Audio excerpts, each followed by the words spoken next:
Bonjour, bienvenue dans cette nouvelle capsule, augmenter le taux de conversion. Alors là, on s'adresse à des professionnels qui travaillent avec des partenaires ou des clients et qui souhaitent augmenter donc le taux de transformation de prospects en clients. Alors pourquoi le faire? Évidemment, pour être plus efficace et plus rentable lorsqu'on a une activité professionnelle. Un des buts de l'activité professionnelle est quand même la rentabilité. Alors comment le faire? C'est un vaste sujet, donc nous allons aborder les points essentiels aujourd'hui. Tout d'abord, vous devez mieux connaître votre prospect. Mieux connaître votre prospect signifie dresser un avatar, on appelle aussi un persona, de votre prospect. C'est-à-dire, vous devez pouvoir définir quel est le type de personne que vous désirez. Si c'est un homme, si c'est une femme, si elle est en activité, son âge, éventuellement sa situation géographique, ses centres d'intérêt, tout ce que vous pourriez connaître sur votre prospect qui vous permet de cibler par la suite votre prospect. Donc, mieux connaître votre prospect est en fait un des premiers éléments à mettre en place lorsque vous travaillez avec des prospects que vous cherchez donc à les convertir en clients. Pour pouvoir naturellement, une fois que vous aurez dressé votre persona, votre avatar, ce sera pour mieux qualifier votre prospect.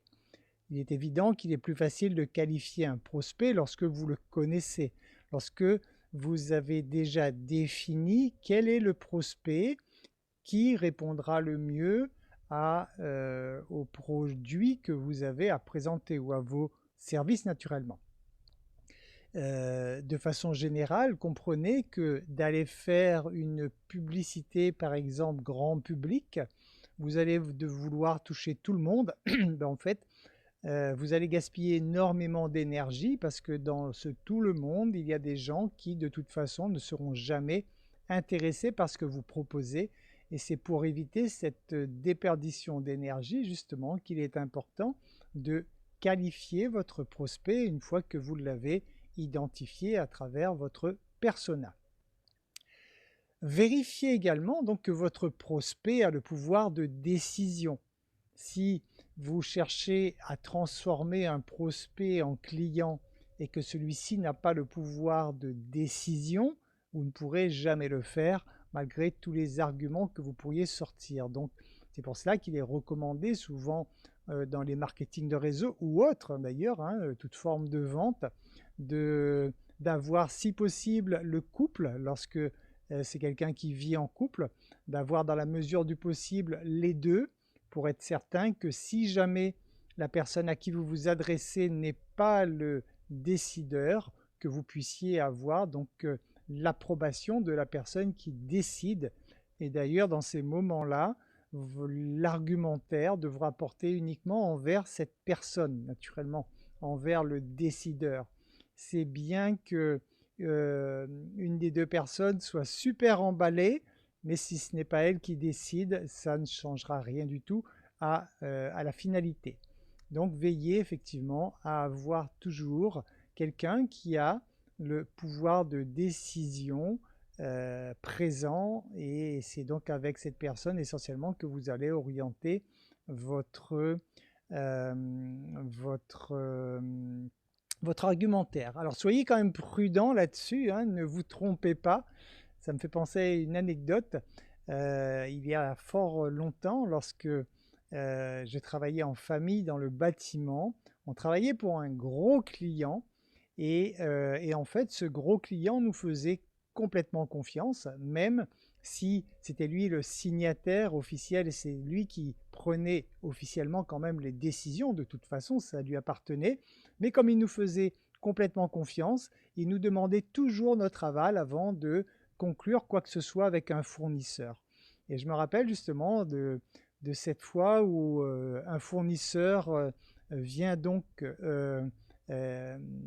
nous prospecter Et à ce moment-là, la personne, elle n'a même pas pris le temps de discuter avec nous, en fait, hein. Ce qui l'intéressait, c'était uniquement le décideur. Et elle est partie directement vers le décideur, comme si vraiment on n'avait absolument aucune importance pour elle, donc ce qui était le cas puisque nous n'étions pas le décideur, sauf que le décideur, pour prendre sa décision, nous a systématiquement demandé ce que nous en pensions. Et étant donné que nous n'avions aucune information sur cette personne parce qu'elle ne nous avait pas du tout présenté ce qu'elle faisait, ben malheureusement, on n'a pas pu guider le décideur et il n'a pas conclu l'affaire. Donc voilà, donc soyez toujours prudents naturellement et de toute façon, il ne s'agit pas de mettre de côté la personne avec qui vous avez eu le premier contact, c'est juste de prendre conscience qu'en fait, il va falloir que vos arguments portent surtout sur le décideur parce que si lui n'est pas convaincu, il n'y aura pas de signature.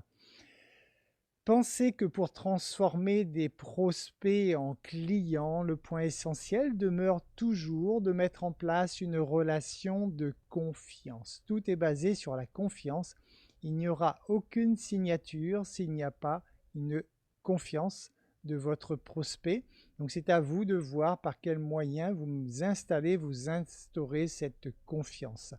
Ça peut être à travers ce que vous diffusez sur des réseaux sociaux, ça pourrait être à travers quelques emails que vous pourriez envoyer au préalable à la personne, ça pourrait être des photos, une histoire de vous-même, etc. Qu'importe, c'est à vous de trouver ce qui vous convient le mieux, mais dites-vous qu'il est essentiel d'établir cette relation de confiance. Argumentez également sur ce qui a un sens pour votre prospect. Une fois de plus, ne confondez pas les avantages et les caractéristiques. Lorsque vous parlez technique, vous parlez caractéristiques et votre prospect, lui, il veut entendre les avantages que ça va lui permettre de retirer. Donc, c'est un piège dans lequel on tombe souvent. Pensez toujours à avoir en ligne de mire le fait que vous devez parler des avantages que ça va apporter à votre prospect et non pas les caractéristiques de votre produit ou service. Pensez à mettre en avant alors quelque chose qui est de plus en plus puissant, qui est maintenant d'ailleurs pratiquement l'impératif de tout marketeur, c'est de mettre en avant ce qu'on appelle la preuve sociale. La preuve sociale, ce sont tout simplement des témoignages.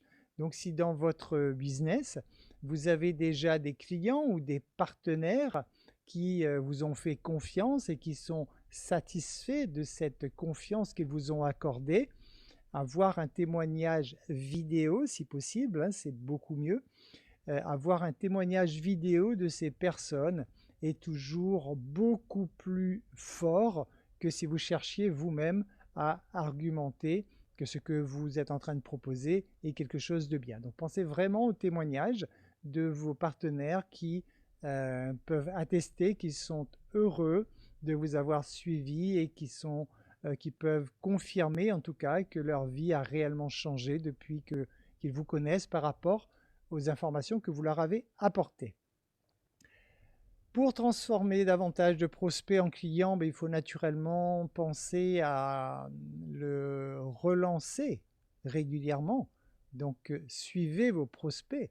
Si vous avez un prospect qui n'a pas signé immédiatement, dites-vous bien que, sauf si ce prospect vous donne vraiment un refus clair et net, mais comme souvent la porte de sortie d'un prospect, c'est de remettre à plus tard, ça veut dire que dans tous les cas, tant que ce prospect ne vous a pas dit non, c'est un client potentiel et en cela, il va falloir penser à le relancer. Donc si vraiment vous avez un entretien avec un prospect et que ce prospect vous fait savoir qu'il n'est pas disposé à faire affaire maintenant, dans ce cas, établissez tout de suite avec votre prospect la date à laquelle vous pouvez reprendre contact avec lui. Ça aura un double effet. Premièrement, ça vous permettra effectivement de revenir peut-être à un moment plus favorable. Ça permettra à votre prospect lui aussi d'y réfléchir et d'avoir peut-être davantage d'informations.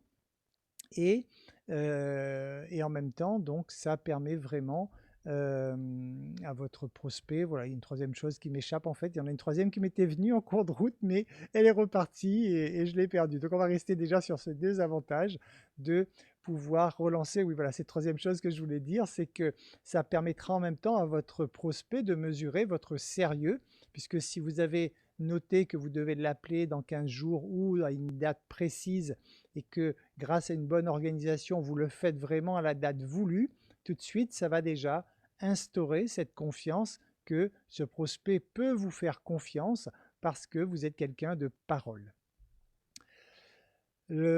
Pensez lorsque vous, dans votre approche, donc dans votre façon de prospecter ces personnes, pensez à être le plus simple possible. Alors, la simplicité, c'est compliqué en fait, hein, puisque toutes les sociétés travaillent sans cesse avec pour objectif principal de simplifier leurs produits ou en tout cas de simplifier la présentation de leurs produits. Donc ça paraît simple comme ça à faire, mais c'est vrai, faire simple, ce n'est pas toujours facile. Donc il faut pour cela à vous de vérifier. Mettez-vous toujours à la place de votre prospect. Dites-vous, est-ce que si j'étais à la place de mon prospect, que j'entendrais ces choses ou que je verrais ces choses, est-ce qu'elles seraient claires pour moi? Si votre prospect doit faire un effort mental pour comprendre ce que vous lui dites ou pour passer à l'action, ça va malheureusement, vous n'augmentez pas du tout les chances de le convertir en client. Admettons par exemple que pour signer le document final, il y aurait une procédure hyper compliquée qui amènerait donc à votre prospect de réfléchir dans tous les sens pour essayer de comprendre ce que vous êtes en train de lui dire. Il est évident que vous allez en perdre la moitié puisque à ce moment-là, la personne ne souhaite pas prendre de risques. Si ce n'est pas clair pour elle, elle ne va pas signer. Ayez un langage clair, pas de sous-entendus, pas de choses cachées. Soyez honnête. Plus vous serez honnête, franc, et plus vous aurez cette capacité à transformer vos prospects en clients. Alors ensuite, de façon un peu plus technique, je vais vous donner une formule à retenir en fait. C égale MAD. Alors ça veut dire quoi? C, en fait, c'est le comportement. Donc le comportement de votre prospect sera équivalent à M, sa motivation, A, son aptitude, et D, le déclencheur. Alors je m'explique rapidement. La motivation, en fait, la motivation de tout être humain est la même. La motivation d'un être humain, c'est soit accéder à davantage de plaisir ou supprimer la peur de souffrir. Donc il y a deux choses qui peuvent motiver un prospect. Soit il a ce désir d'avoir plus de plaisir, ce qui motive tout être humain, ou ce qui veut dire la même chose, mais qui peut être perçu différemment. Une personne est dans la souffrance, elle ne veut plus souffrir, ou alors elle a peur de souffrir. Ça va la motiver donc à faire l'opposé de ce dont elle a peur naturellement. Donc ça, c'est la motivation. Vous devez pouvoir créer de la motivation, motiver votre prospect.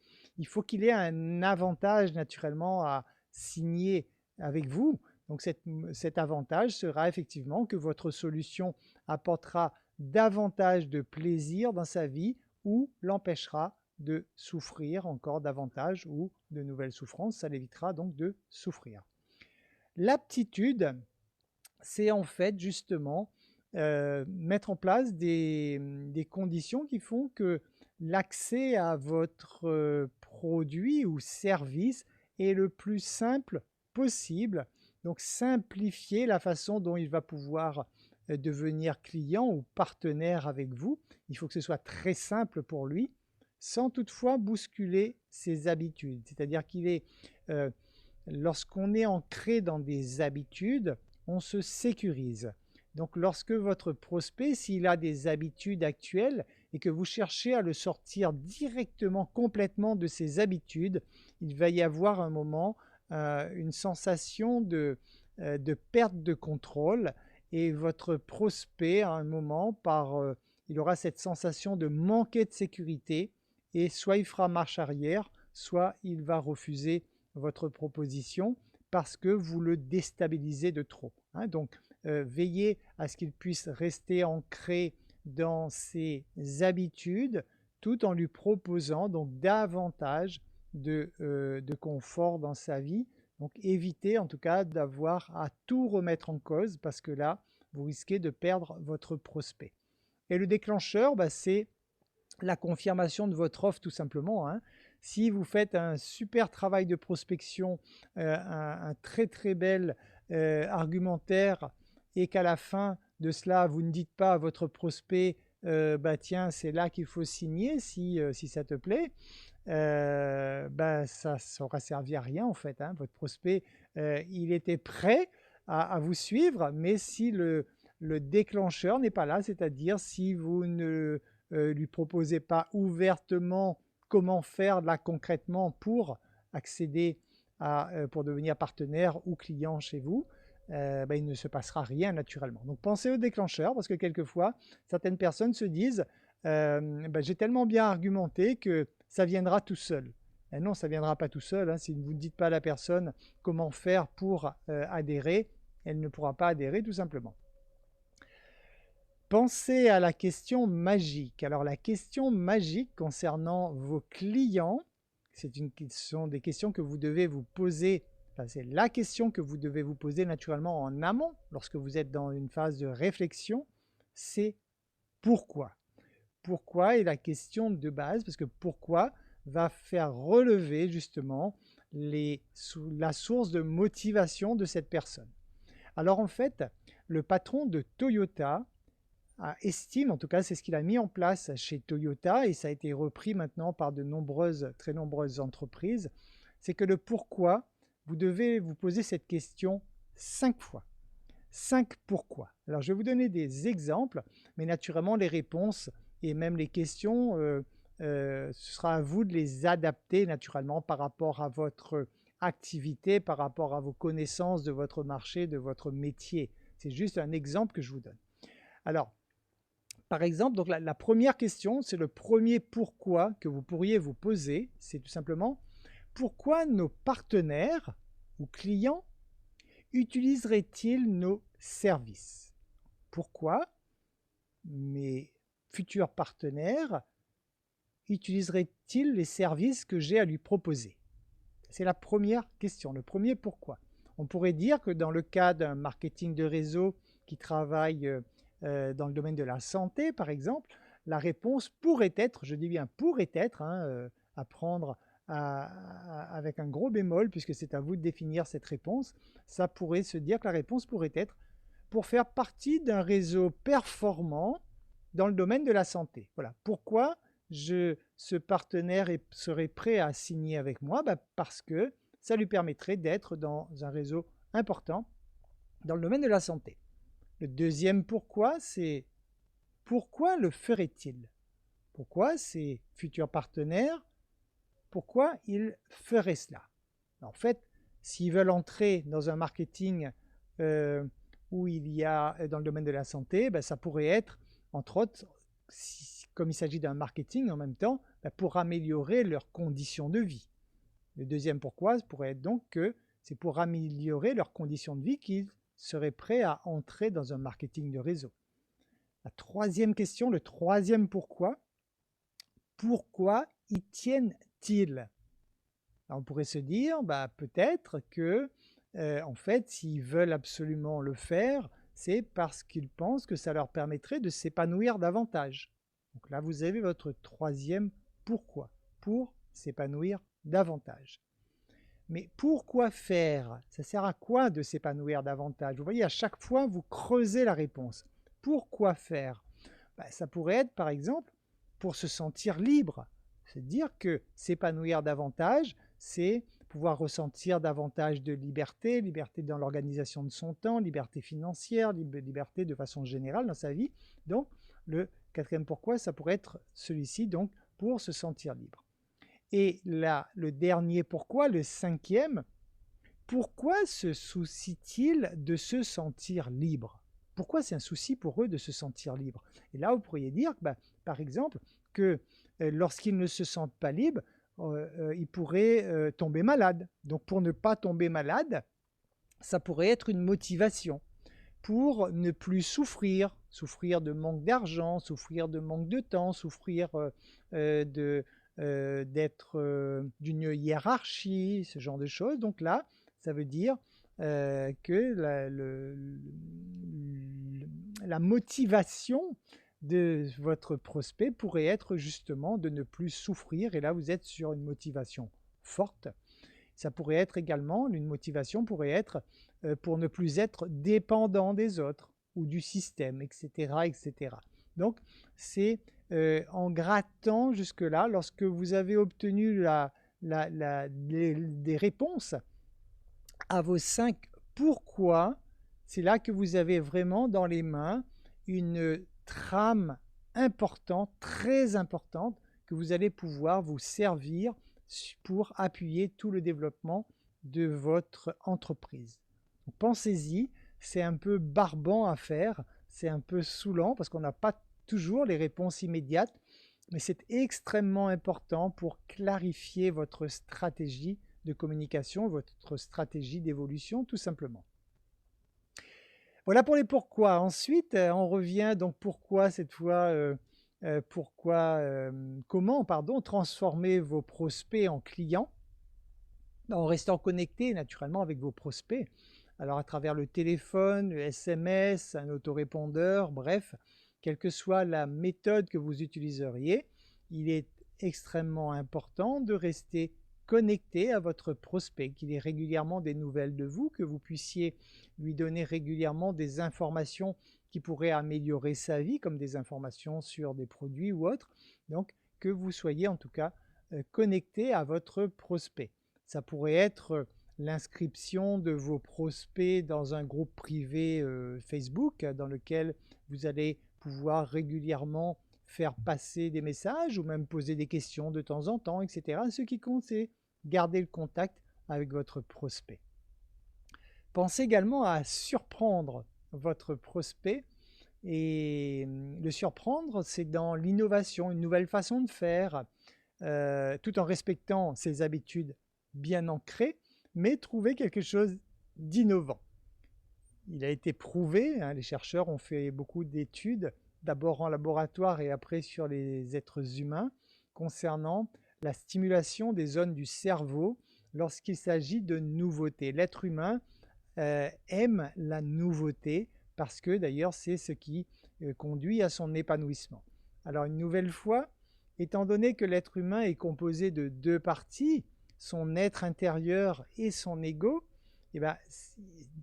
l'être intérieur, pour évoluer, va aller rechercher la nouveauté et l'ego, par sécurité, va vouloir freiner les deux pieds parce que qui dit nouveauté dit risque, donc automatiquement l'ego préfère résister. C'est en cela qu'il va falloir pouvoir jongler avec ça, parce que si vous vous adressez effectivement uniquement à l'ego de quelqu'un, ce qu'il aura besoin, l'ego, c'est d'être rassuré, mais par contre, il y a l'autre partie de lui qui a besoin de nouveautés. Donc c'est à vous de trouver le bon équilibre entre rassurer l'ego et présenter de la nouveauté qui est une motivation essentielle chez l'être humain, parce que l'évolution, le sortir de sa zone de confort est essentiel pour pouvoir évoluer, sinon on reste dans le connu et nous n'évoluons pas. Pensez également à fidéliser vos prospects, donc en ayant effectivement vos prospects et plutôt là vos clients, vos clients ou vos partenaires, pensez à les fidéliser. Fidéliser tout simplement, c'est justement garder le contact, c'est passer des informations, c'est être toujours à leur écoute. Ils peuvent avoir des besoins qui changent au cours de leur vie. Il est bon que vous soyez là pour pouvoir adapter votre réponse aux changements qui pourraient intervenir donc chez ces prospects ou clients. Mettez systématiquement votre partenaire client, alors j'utilise les deux termes parce que tout dépend si vous êtes dans une activité où vous travaillez avec des clients ou si vous travaillez avec des partenaires. Mettez toujours en tout cas votre partenaire ou votre client au cœur de votre développement. La question que vous devriez vous poser sans cesse, c'est comment puis-je mieux servir mon client ou mon partenaire? Qu'est-ce que je peux faire pour mieux le servir? Bien sûr que vous avez besoin d'un retour financier parce que tout dans le monde dans lequel nous vivons, tout passe par l'échange à travers l'argent, bien sûr. Mais dites-vous bien que l'argent est le retour qui arrivera systématiquement par rapport au bien que vous apporterez aux autres. À chaque fois que vous pourrez apporter une valeur ajoutée à la vie de quelqu'un, automatiquement, pour peu naturellement que vous lui présentiez des produits derrière, automatiquement vous aurez le retour financier par rapport au changement que vous pourrez apporter dans la vie de ces personnes. Pour connaître tout cela, l'idéal naturellement c'est de pouvoir questionner votre prospect. Questionner votre prospect, c'est donc de pouvoir faire ressortir quelles sont ses attentes, quelles sont ses craintes, quelles sont ses motivations, toutes ces choses essentielles pour que vous puissiez le découvrir. Le mieux, effectivement, c'est tout simplement de questionner votre prospect. Voilà, nous avons fait le tour, c'est la fin de cette capsule. J'espère en tout cas que tous les éléments de cette capsule vous permettront de mettre en place des stratégies, des façons de faire qui vous permettront de transformer davantage de prospects en clients. Juste dans les quelques phrases que je vous ai dictées, il y a beaucoup de travail de fond à faire et c'est un travail essentiel pour avancer sur du long terme, pour éviter les déperditions, pour éviter vous-même de perdre votre énergie inutilement. Il est essentiel de travailler sur toutes ces bases. Voilà, je vous remercie pour votre écoute et je vous dis à très bientôt pour une nouvelle capsule.